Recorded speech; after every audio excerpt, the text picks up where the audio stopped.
Good to have you back. I hope you brought the camel that you promised you would bring back for me. Hope to get it at the end. So the question that is being asked is, will we see a fourth wave as we move to open up our country and the economy? A number of countries in Europe are in the middle of a fourth COVID wave and have had to reintroduce restrictions to try to control the outbreak. They are desperately trying to avoid a repeat overwhelming of their healthcare systems with severe cases of COVID and multiple deaths, as occurred last year when the virus was spreading through Europe.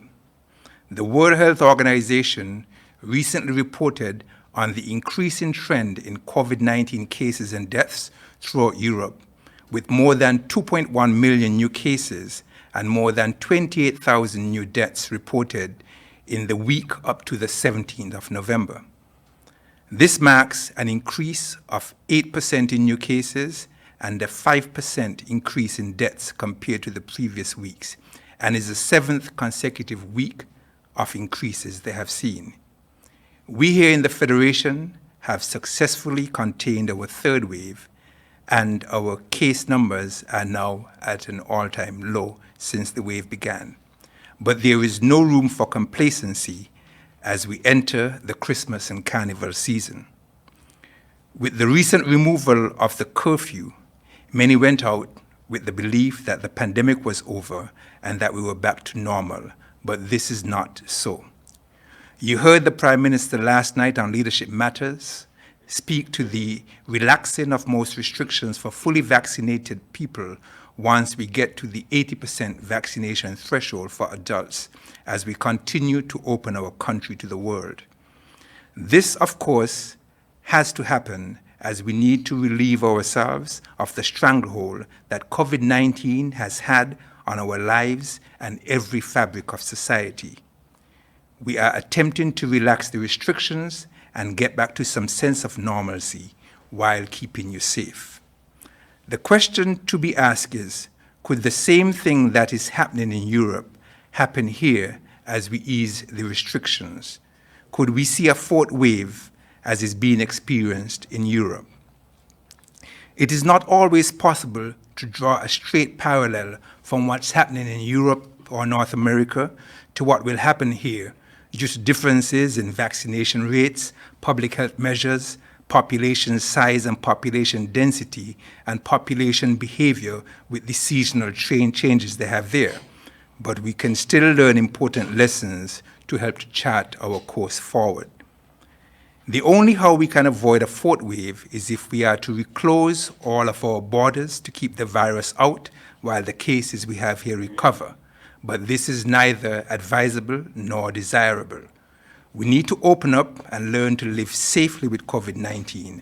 And once we are open, despite our best screening efforts, the virus will keep coming. The answer to the question about if we will have a fourth wave is therefore yes. But we are not helpless. We can do a lot to decrease the impact of the fourth wave, even if we cannot avoid it. We have a high vaccination coverage, especially among our adults. We became the first country in the sub-region to reach the World Health Organization minimum threshold of 40% of its population fully vaccinated. But this is not enough to prevent a fourth wave, as we have seen outbreaks even in countries with high vaccination rates. We cannot abandon the non-pharmaceuticals that have been proven to reduce the viral transmission. We need also to continue to vaccinate all who should be vaccinated, as this will give us the best protection against severe disease and death when the fourth wave arrives. We therefore need to get the rate of vaccination up in our 12 to 17-year-olds. We also need to get the rate of vaccination up in our 18 to 40-year-olds, as this is the group of adults with the lowest vaccination coverage and the highest rate of viral transmission. These are the ones who want to play contact sports, frequent bars and on the strips, and also participate in carnival events. Unfortunately, it's the elderly with pre-existing conditions who are dying when the virus is unknowingly brought back home to them while they're in their beds sometimes. We need to take urgent action now if we are to avoid a devastating fourth wave. We cannot have pockets of society unvaccinated despite the overall high vaccination population coverage. Otherwise, the virus will find a home in these groups that remain vulnerable without the benefits of protection from the vaccine. We also have to consider waning immunity in persons who were previously vaccinated.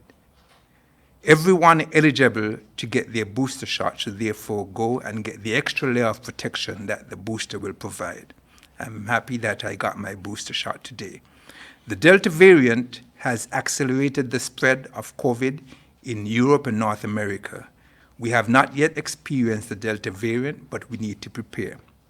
If we want to avoid a return of curfews, lockdowns to contain the fourth wave when it arrives and the Delta variant, we need to give ourselves the best protection, and that protection is the vaccine along with the use of the non-pharmaceuticals.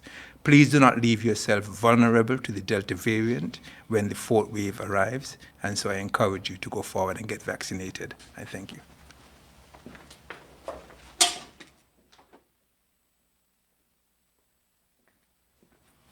Thank you very much, Dr. Wilkinson, for your presentation. I now invite Superintendent Cromwell Henry, Superintendent of the Royal St. Christopher